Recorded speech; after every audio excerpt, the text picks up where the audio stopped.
नमस्कार। आज के इस डीप डाइव में हम मुंबई शहर से जुड़े एक काफी व्यक्तिगत और दिलचस्प नजरिए को समझने वाले हैं। जी। हमारे पास एक स्रोत है, एक ऐसे व्यक्ति का नजरिया जो खुद को सच्चा मुंबईकर मानते हैं। अच्छा। जिनकी 4 पीढ़ियों की जड़ें यही हैं, मुंबई में।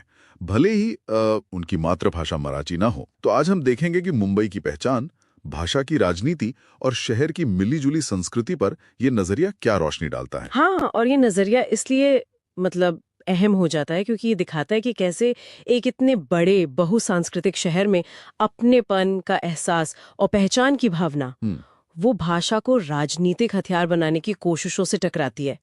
ये एक सवाल खड़ा करता है कि असल में मुंबईकर होने का मतलब क्या है। सही बात है, खासकर जब शहर की पहचान ही उसकी विविधता में है। बिल्कुल। तो स्रोत में लेखक इस बात पर काफी जोर देते हैं कि उनका परिवार 4 पीढ़ियों से मुंबई में है। 4 पीढ़ियों से? मतलब पिता, दादा और अब उनका बेटा भी यहीं जन्मा। करीब 150-200 साल का इतिहास जुड़ा है शहर से। बाप रे, काफी लंबा समय है। हाँ, तो वो खुद को मुंबईकर और इसी नाते महाराष्ट्रियन मानते हैं, भले ही घर पर गुजराती बोलते हो। ये अपने आप में पहचान की एक दिलचस्प परत खोलता है ना? बिल्कुल बिल्कुल बिल्कुल। यहीं तो पहचान की जो पारंपरिक परिभाषाएं हैं उनको चुनौती मिलती है।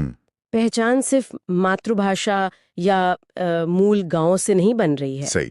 बल्कि उस जगह से बन रही है जहाँ पले बढ़े, जहाँ के वो कहते हैं ना संस्कार आपने अपनाए। हाँ, मुंबई के यहाँ शहर से जुड़ाव और पीढ़ियों का निवास ये पहचान का मुख्य आधार बन रहा है, भाषा या क्षेत्र से भी शायद बढ़कर। लेकिन लेखक सिर्फ अपनी पहचान नहीं बता रहे हैं, वो एक चिंता भी जाहिर करते हैं। वो काफी दुखी हैं कि कैसे मराठी भाषा को एक राजनीतिक हथियार की तरह इस्तेमाल करके मुंबई में बसे गैर मराठी भाषियों, जिन्हें वो परप्रांतीय कहते हैं, उन्हें निशाना बनाया जा रहा है, शारीरिक, मानसिक और आर्थिक तौर पर भी। अच्छा, और वो इसके लिए सीधे तौर पर किसी को जिम्मेदार ठहराते हैं? हाँ, वो एक राजनीतिक पार्टी और उसके कार्यकर्ताओं को जिम्मेदार ठहराते हैं। उनके लिए लेखक थोड़े सख्त शब्दों का इस्तेमाल करते हैं, बेकार, बेरोजगार, टपोरी मानसिकता वाले। ओह, तो ये काफी सीधी आलोचना है। हाँ, सीधी आलोचना है। तो मूल मुद्दा यही है कि भाषा या आप कहाँ से आए हैं, मतलब उत्तर प्रदेश, बिहार, गुजरात, हाँ, इसके आधार पर भेदभाव क्यों? ये सीधे उस दावे को खारिज करता है कि भाई मुंबई सिर्फ हमारी है। बिल्कुल बिल्कुल। लेखक का तर्क साफ है, मुंबई किसी एक समुदाय की जागीर नहीं है। सही कहा।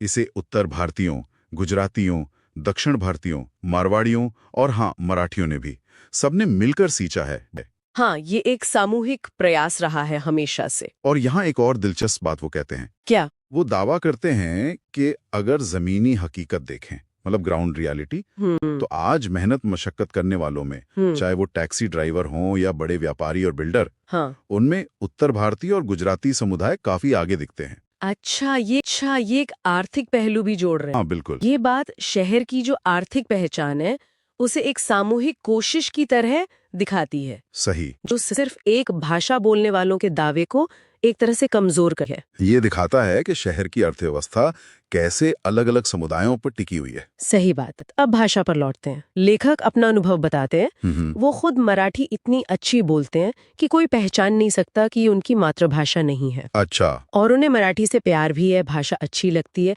लेकिन वो इस बात के सख्त खिलाफ हैं कि इसे जबरदस्ती थोपा जाए। हाँ, ये तो एक आम शिकायत है कई बार। हाँ, वो पूछते हैं क्या भाषा का प्यार डंडे से सिखाया जाता है? बड़ा वाजिब सवाल है। और उनका समाधान क्या है फिर? समाधान है, कहते हैं, मराठी को प्यार से सिखाओ, इसे अपनाने के लिए प्रेरित करो, लेकिन जबरदस्ती मत करो, वरना लोग और दूर भागेंगे। सही बात है। ये संस्कृति को अपनाने और थोपने के बीच का जो महीन फर्क है उसकी तरफ इशारा करता है। भाषा का प्रसार कैसे हो, प्यार से या दबाव से? बिल्कुल। और लेखक का निशाना साफ तौर पर नेताओं पर भी है। अच्छा। उनका कहना है कि ये नेता मराठी अस्मिता के नाम पर लोगों को भड़काकर अपनी राजनीतिक रोटियां सेक रहे हैं। ओह। उनकी एक सीधी टिप्पणी है, रोटी तभी सिकेगी जब आग लगेगी। मतलब ये विभाजन जानबूझकर किया जा रहा है, राजनीतिक फायदे के लिए। हाँ, उनका यही मानना है कि ये लोग समुदाय को रोजगार देने या मजबूत करने के बजाय उन्हें आपस में लड़ा रहे हैं, भाई को भाई से। इसे अगर परिदृश्य में देखें तो ये संघर्ष समुदायों के बीच स्वाभाविक नहीं लगता, बल्कि राजनीतिक तौर पर गढ़ा हुआ दिखाया गया है इस स्रोत के अनुसार। हाँ, स्रोत का तर्क है कि अगर नेता सच में मराठी समुदाय का भला चाहते हैं तो उन्हें लोगों को मजबूत बनाना चाहिए, न कि दूसरों के खिलाफ। सही कहा। तो अंत में संदेश क्या है? क्या कहना चाहते हैं लेखक? संदेश बहुत साफ और सीधा है। मुंबई की असली ताकत उसकी विविधता में है। यहाँ जो भी रहता है, जो शहर से प्यार करता है, वो मुंबईकर है। हाँ, ये एक समावेशी परिभाषा है। बिल्कुल।